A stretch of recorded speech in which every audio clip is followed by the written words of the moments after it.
Hello students, let us proceed now for Wheatstone bridge. Wheatstone bridge is an arrangement of four resistances and it is arranged in such a way that the resistance, one of the resistance can be found out in terms of other resistances. Here R1, R2, R3 and R4 are the four resistances arranged in such a way that this galvanometer acts as a bridge. If there is no current through the galvanometer or if there is no current through the bridge, then it is said that this Wheatstone bridge is balanced, otherwise unbalanced. If there will be current through the galvanometer, it is called unbalanced Wheatstone bridge, and the problem based on unbalanced Wheatstone bridge can be solved only by Kirchhoff's law. But if the Wheatstone bridge is balanced, then it becomes very easy and you can solve the problem as in the capacitor. So let us see what are the conditions for balanced Wheatstone bridge. हम अब देखेंगे कि balanced Wheatstone bridge होने के लिए condition क्या चाहिए. मैंने कैपेसिटर्स में बताया था कि बैलेंस्ड Wheatstone ब्रिज के लिए कैपेसिटर में C1/C2 is equal to C3/C4 होना चाहिए. ठीक उसी प्रकार इसमें भी R1/R2 R3/R4 के बराबर होगा. ऐसी स्थिति में वह बैलेंस्ड Wheatstone ब्रिज होगा, क्योंकि वो ऐसी स्थिति में इससे होकर गैल्वेनोमीटर से होकर कोई करंट नहीं फ्लो करेगा. हम देखें कि कैसे हम यह कंडीशन निकालते हैं. हम कंडीशन निकालने जा रहे हैं कि बैलेंस्ड Wheatstone ब्रिज के लिए क्या कंडीशन होना चाहिए. मैंने कहा था कि बैलेंस्ड Wheatstone ब्रिज में गैल्वेनोमीटर से होकर कोई करंट फ्लो नहीं करेगा. हम इसको दिखा रहे हैं एक इक्वेशन, किर्चॉफ्स लॉ के द्वारा हम कुछ इक्वेशंस बनाएंगे और इस इक्वेशंस में इस करंट को जो गैल्वेनोमीटर से होकर गुजरेगा उस करंट को हम जीरो एज्यूम करेंगे. कैसे होगा देखिए. पहले हम करंट को डिस्ट्रीब्यूट करते हैं. सपोज कीजिए कि यह बैटरी आई करंट भेज रहा है. इस आई करंट को हम बांटते हैं. इससे होकर सपोज कीजिए कि I1 करंट जा रहा है, तो इस सर्किट इससे होकर कितना करंट जाएगा. निश्चित रूप से incoming current at this junction will be equal to outgoing current. अगर यह I1 होगा तो इसका मतलब यह क्या होगा, I माइनस I1 होगा, क्योंकि तो दोनों को जोड़ने से I मिलना चाहिए. अब जरा सोचिए कि गैल्वेनोमीटर से होकर मान लीजिए कि करंट जा रहा है IG, तो इसका मतलब है कि R2 रेजिस्टेंस से होते हुए कितना करंट जाएगा. I1 करंट यहाँ जा रहा है. इस I1 में से IG घट गया, उतना ही बचा R2 रेजिस्टेंस से करंट. यह हो जाएगा I1 माइनस IG. अब जरा सोचिए कि यहाँ इनकमिंग करंट यहाँ पर क्या हो गया. यह करंट है I माइनस I1, यह करंट है IG. दोनों मिलकर यह कितना हो जाएगा, I minus I1 plus IG. I minus I1 plus IG current हो गया. और फिर ये करंट और ये करंट जुड़ जाएगा तो कितना होगा, यह I के बराबर फिर हो जाएगा. अब हम किर्चॉफ्स लॉ लगाएंगे. किर्चॉफ्स लॉ लगाने से पहले हम एक इक्वेशन, हम कुछ नाम दे देते हैं. इसका नाम A रखें, इसका नाम B रखें, इसका नाम C रखें, इसका नाम D रखें. अब हम लिखते हैं first of all current is distributed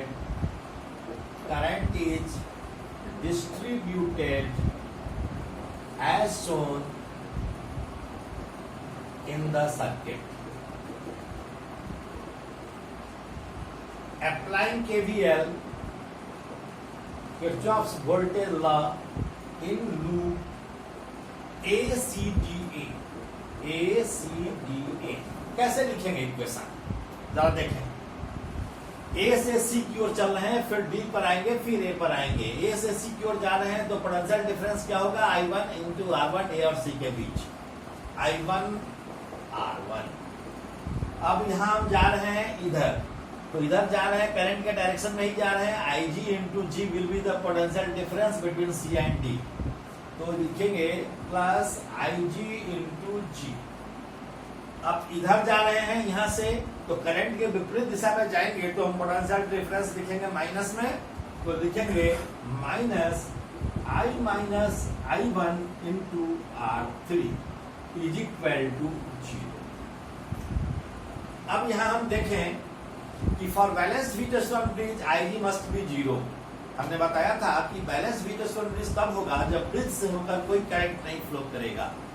तो ब्रिज से होकर जब कोई करंट फ्लो नहीं करेगा तो आई जी का वैल्यू क्या होगा? 0 होगा। तो हम पुटिंग या for balanced Wheatstone bridge I G will be 0। So I1 R1 यह तो 0 हो जाएगा, minus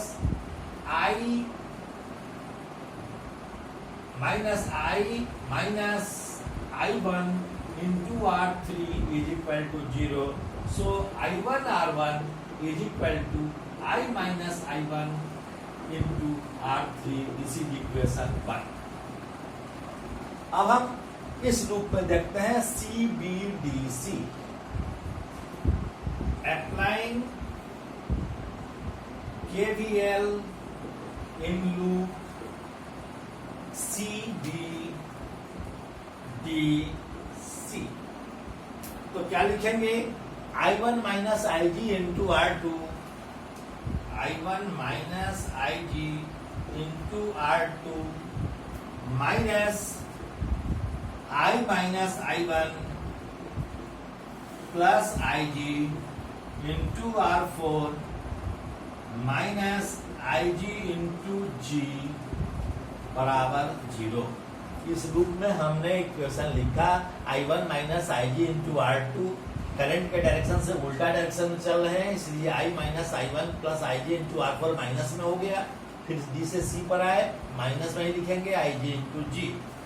put IG is equal to 0, putting IG is equal to 0, यह IG 0 हो जाएगा तो I1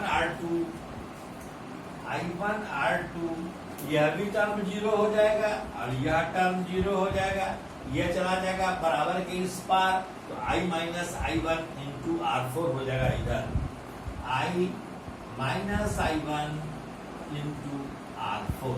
यह इक्वेशन 2 हो गया। ठीक है, अब हम इक्वेशन 1 को 2 से डिवाइड करेंगे तो I1 से I1 कैंसिल हो जाएगा और यहाँ भी I माइनस I1 से I माइनस I1 कैंसिल हो जाएगा, बचेगा R1 बाई R2, इधर बचेगा R3 by R4।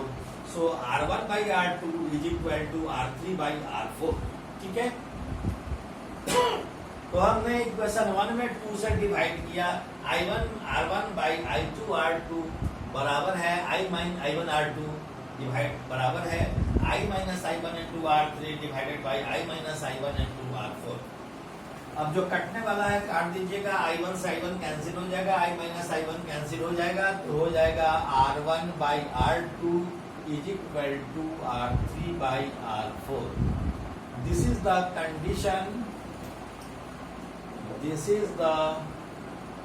Condition for balanced Wheatstone bridge.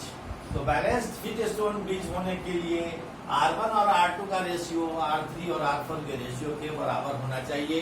अब हम इस पर कुछ प्रॉब्लम करेंगे। इस प्रॉब्लम को देखिए,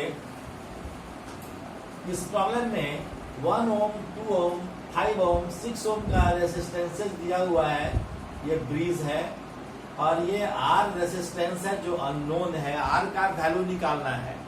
अब क्वेश्चन में कह रहा है कि 5 ओम रेसिस्टेंस से कोई करंट फ्लो नहीं कर रहा है, I डैश का वैल्यू 0 है, तो R का वैल्यू क्या होगा? आपने पढ़ा है, अभी अभी मैंने बताया था कि बैलेंस्ड व्हीटस्टोन ब्रिज होने के लिए ब्रिज से होकर कोई करंट नहीं होना चाहिए। तो ब्रिज से होकर कोई करंट नहीं बह रहा है, इसका मतलब यह बैलेंस्ड व्हीटस्टोन ब्रिज है। और बैलेंस्ड व्हीटस्टोन ब्रिज के लिए R1 बाई R2 बराबर R3 बाई R4 होना चाहिए। This is the condition for being balanced. तो क्या होगा यहाँ? कहने का मतलब since it is a balanced Wheatstone bridge, therefore 1 ohm by 2 ohm must be equal to R by 6 ohm. So R बराबर हो जाएगा 6 by 2, this is 3 ohm, this is your answer. फिर दूसरा क्वेश्चन का ये प्रॉब्लम देखिए, यहाँ दो प्रॉब्लम मैंने लिखा है, ए और बी दोनों में कैप ए और बी के बीच इक्विवेलेंट रेजिस्टेंस निकालना है। यहाँ 2 ओम है, 4 ओम है, 3 ओम है, 6 ओम है और ब्रिज में 5 ओम है। अब जरा सोचिए कि यहाँ 2/4 3/6 के बराबर है, अर्थात यह बैलेंस्ड व्हीटस्टोन ब्रिज है तो इक्विवेलेंट रेजिस्टेंस निकालना है।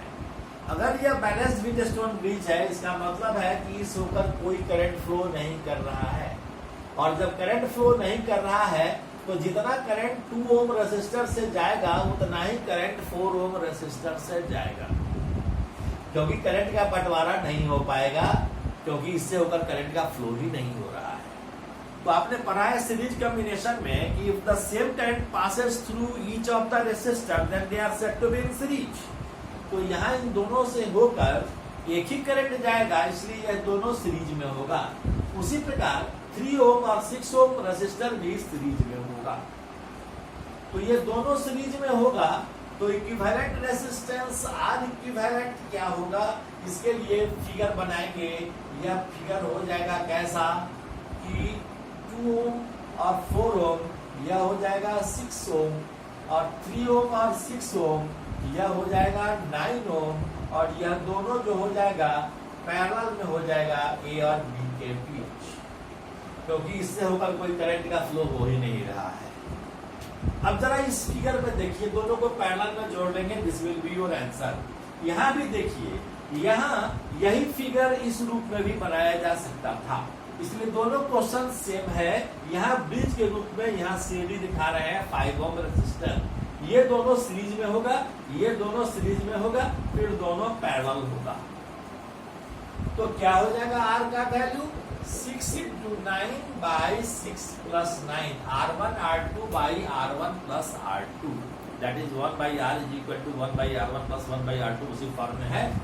तो इसको हम लिखेंगे 6 into 9 by 15, और 15 लिखेंगे, 3 से कैंसिल किए, this is equal to 18 by 5 ohm, this is your answer. इस तरह से इस तरह का क्वेश्चन आप आसानी से बना सकते हैं।